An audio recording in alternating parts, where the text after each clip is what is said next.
Vous pensez peut-être que les civilisations perdues relèvent du mythe, de simples légendes, qu'avant Sumer, il n'existait rien qui ressemble à une véritable civilisation.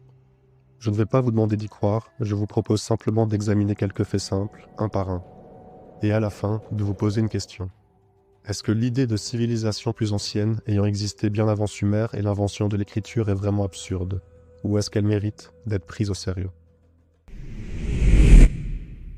L'histoire de notre civilisation que nous apprenons à l'école commence autour de 4000 ans avant notre ère, avec l'apparition de sociétés comme Sumer. C'est ce qu'on appelle l'histoire avec un grand H.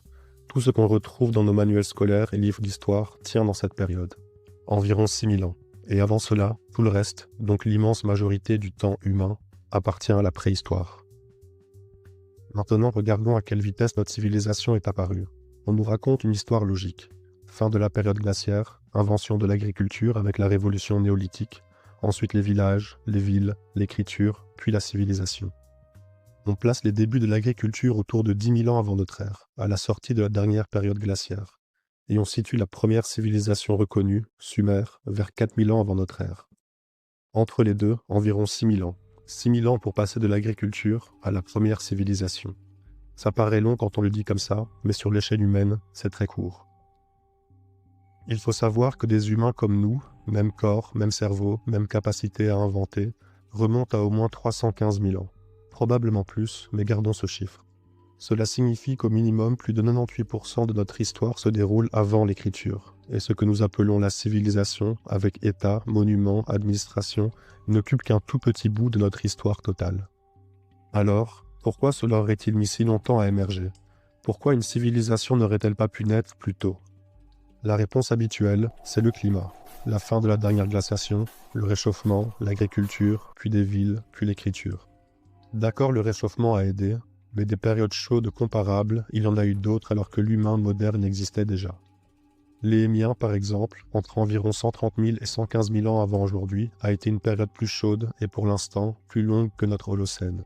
À ce moment-là, des humains anatomiquement modernes étaient déjà présents depuis des dizaines de milliers d'années. Pourquoi serait-il absurde d'imaginer qu'une civilisation importante ait pu naître à ce moment-là, comme elle l'a fait plus tard? Nous avions le temps et nous avions des fenêtres climatiques propices. Et même si l'on regarde les périodes froides et de glaciation, la Terre n'a jamais été un bloc de glace uniforme. Au dernier maximum glaciaire, effectivement, de grandes calottes recouvraient le nord, mais d'immenses zones restaient habitables. Forêts, prairies, tropiques, littoraux. Le Sahara, lui-même, n'a pas toujours été un désert. Environ tous les 20 000 ans, à cause de la précession de l'axe terrestre, il devient vert, rempli de lacs et de rivières. Ces phases humides durent des milliers d'années et se répètent à plusieurs reprises alors que l'humain moderne est déjà là. Autrement dit, pas une, mais de nombreuses fenêtres de temps et d'espace où des sociétés très complexes auraient pu apparaître. Prenons un peu de recul. Une civilisation doit-elle forcément suivre le même chemin que le nôtre? Nous avons tendance à projeter notre histoire comme si elle était la seule possible. On sème des céréales, on stocke, les villages grossissent, les villes apparaissent, puis l'écriture, etc. Mais en réalité, il existe bien d'autres façons de nourrir et d'organiser de grandes populations.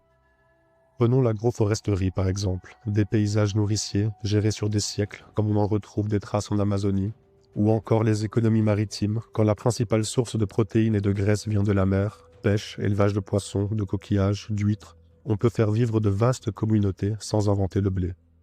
Et que dire des grandes sociétés pastorales et mobiles? Gengis Khan et l'Empire mongol ont bâti un immense réseau à partir du cheval et de l'élevage, avec des routes, une logistique complexe, une organisation politique très efficace, mais sans ville de pierre à chaque étape. Bref, il n'y a pas qu'un seul modèle. Notre histoire est un chemin parmi d'autres possibles. Tout cela nous amène à une idée simple. Nous sous-estimons les humains de la préhistoire, nous sous-estimons le temps dont ils ont disposé, nous sous-estimons le nombre de fenêtres climatiques favorables et nous surestimons la linéarité de notre propre récit. On a l'impression que rien ne se passe pendant des centaines de milliers d'années, puis d'un coup, avec le néolithique et l'invention de l'agriculture, il y a environ 12 000 ans, tout démarre à grande vitesse. Cela ressemble surtout à un biais de récence. Plus on remonte dans le temps, moins on y voit clair, alors on suppose qu'il n'y avait rien à voir. À ce stade, une question arrive naturellement. Si des civilisations ont pu exister par le passé, où sont les preuves? C'est une question juste, Mais il faut connaître une réalité matérielle. La Terre efface les preuves. Des études montrent que si notre civilisation s'arrêtait aujourd'hui, dans 10 000 ans, la plupart des traces visibles de notre propre monde auront disparu. À 100 000 ans, il ne resterait presque rien. Le béton se délite en quelques siècles, tout comme l'aluminium. Beaucoup de plastique se fragmente vite. L'acier rouille, en quelques décennies il perd l'essentiel de sa structure. Et à l'échelle d'un millénaire, il n'y a plus grand-chose. Le verre peut durer plus longtemps, mais il se casse, se réduit en morceaux minuscules et finit par se fondre dans les sédiments. Ce qui peut survivre vraiment longtemps, ce sont des dépôts très particuliers, comme des déchets nucléaires, si la civilisation en a produit, mais surtout, la pierre. La pierre taillée, sculptée ou utilisée dans de grandes constructions peut traverser des millénaires. Mais attention, on peut dater une pierre géologiquement.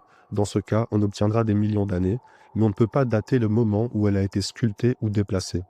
Le carbone 14, par exemple, ne fonctionne que sur la matière organique, du bois, du charbon, des fibres, des restes coincés à proximité. Il peut aussi dater du mortier, un niveau de sol ou des objets retrouvés autour, mais une pierre nue, polie ou déplacée reste muette. Impossible de dire directement quand elle a été taillée.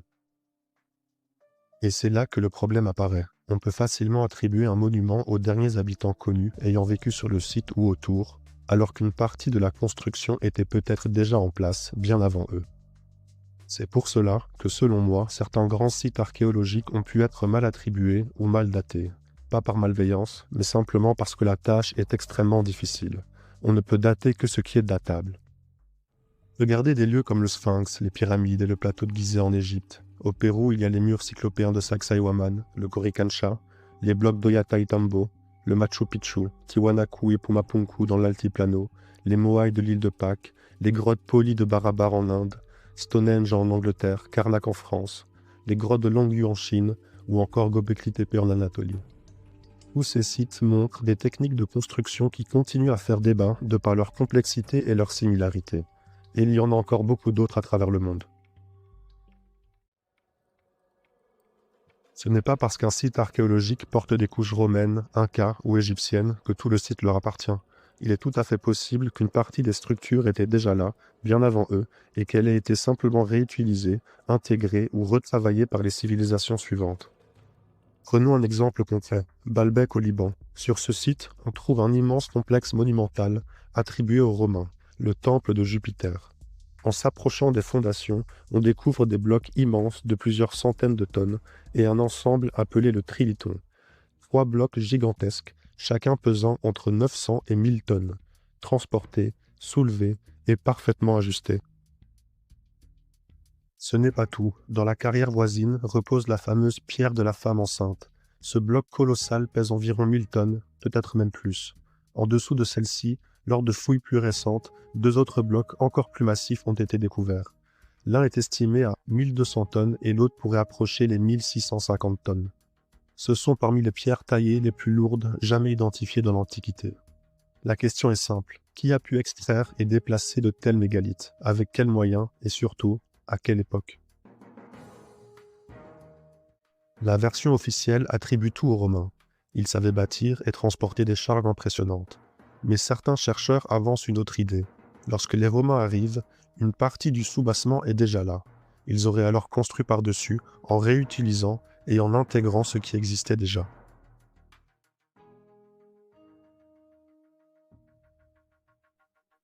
On peut d'ailleurs voir sur cette image une différence dans le style de construction, avec en dessous des gros blocs de taille et de forme différentes, et au-dessus des blocs identiques de plus petite taille dont l'esthétique a été travaillée, qui, selon moi, est bien l'œuvre des Romains, à l'inverse de ce qui se trouve en dessous.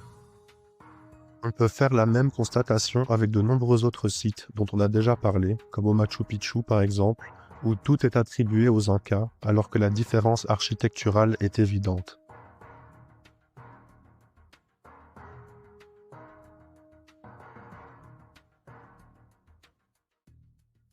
Oui, les Romains ont transporté de lourdes statues, des obélisques, des colonnes monumentales, mais des blocs de plus de 1000 tonnes ajustés au millimètre, posés côte à côte et même superposés, nous n'avons aucun autre exemple connu fait par les Romains. En revanche, on retrouve d'autres mégalithes impressionnants ajustés au millimètre dans d'autres régions du monde, comme au Pérou, au Japon, sur l'île de Pâques, en Égypte ou encore à Malte.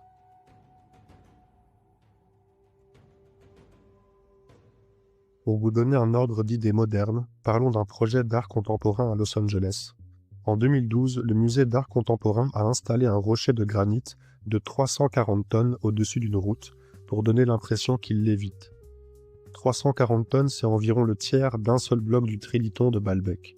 Pour déplacer ce rocher sur un peu plus de 160 km, il a fallu concevoir une remorque sur mesure, longue d'environ 80 mètres, large d'une dizaine de mètres avec 200 roues. Le convoi a roulé à environ 6 km/h, de nuit, pendant 11 jours, après une année de planification, avec renforcement des routes, escorte, etc. Et une facture d'environ 10 millions de dollars. Tout cela pour 340 tonnes, sur des routes modernes, avec des grues modernes, des calculs informatiques modernes, des équipes spécialisées.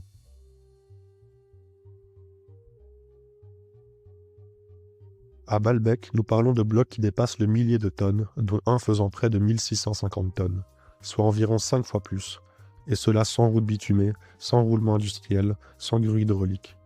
Et c'est justement cette difficulté technique qui amène certains à penser que les fondations du temple de Jupiter pourraient être plus anciennes, un vestige d'une civilisation inconnue, puis réutilisée par les Romains. Ce n'est pas une preuve, mais une piste de réflexion. Car lorsqu'on réalise les moyens colossaux qu'il faut mobiliser aujourd'hui pour déplacer un bloc de seulement 340 tonnes, on comprend pourquoi ces fondations gigantesques continuent d'alimenter les débats. Comme on le disait, ce mystère ne concerne pas que Baalbek. Il revient sous d'autres formes dans d'autres régions du monde, comme les ajustements polygonaux de Sacsayhuaman, la précision des blocs de Hatay Tambo, les mégalithes antiques de Malte, de nombreux sites égyptiens, les murs polis de Barabar en Inde, et beaucoup plus. Partout, la pierre semble être le seul support qui traverse vraiment les millénaires, et c'est logique. Elle survit mieux que le bois, le métal ou les composites modernes. Mais comme on ne peut pas la dater directement, on peut facilement confondre le dernier occupant d'un lieu avec son constructeur initial.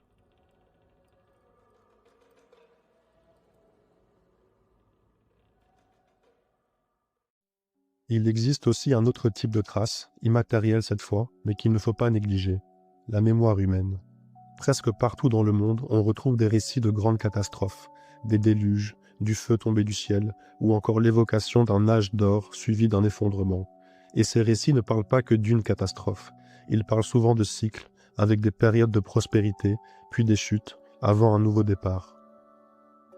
Quand le même motif apparaît sur plusieurs continents, cela mérite qu'on y prête attention.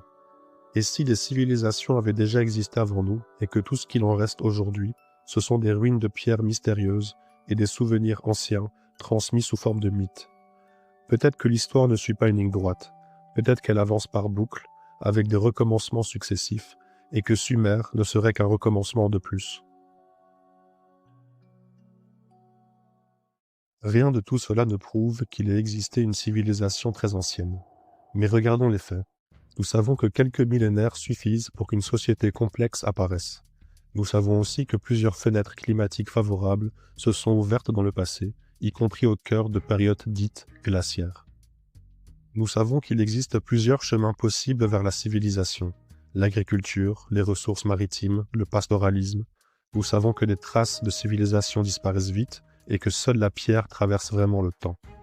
Alors, dans ce contexte, penser qu'il y a pu avoir d'autres tentatives avant nous n'a rien de délirant. C'est au contraire une hypothèse parfaitement plausible. Vous n'avez pas besoin d'adhérer à tout, il suffit d'accepter que la question mérite d'être posée. Et à partir de là, nous pouvons commencer à regarder différemment certains des sites les plus énigmatiques de notre planète. N'oubliez pas de vous abonner si cette vidéo vous a plu.